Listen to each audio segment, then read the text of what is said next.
Hi, we are Siri Ravori and Muriel Wallish. For our Cold War project, we are going to be talking about START. START stands for Strategic Arms Reduction Talks. The basic concept of START is to reduce the arsenal of nuclear weapons that the Soviet Union and the United States have had over the years. It was a bilateral treaty, which meant that it affected two different sides. In this case, our two different sides were the US and USSR, or the Soviet Union.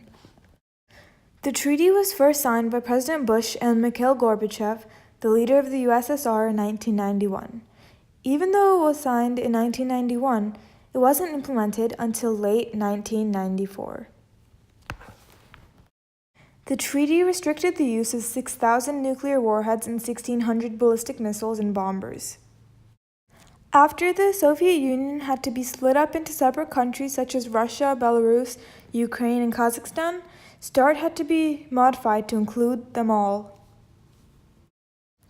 Reduction of the nuclear weapons had to take place within 7 years and lasted for another 8. Its last implementation was in 2001 and it removed 80% of all strategic nuclear weapons. START lasted for around 15 years until 2009. The new START treaty was later signed by President Obama and the Russian president. The United States actually agreed with the treaty because the United States reduced their arsenal more than the requirements of the treaty demanded.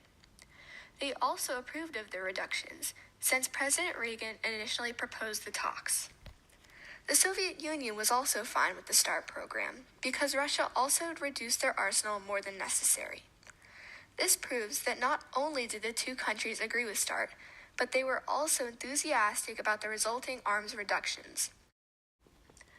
Leaders of both countries were eager to fulfill their parts of the agreements.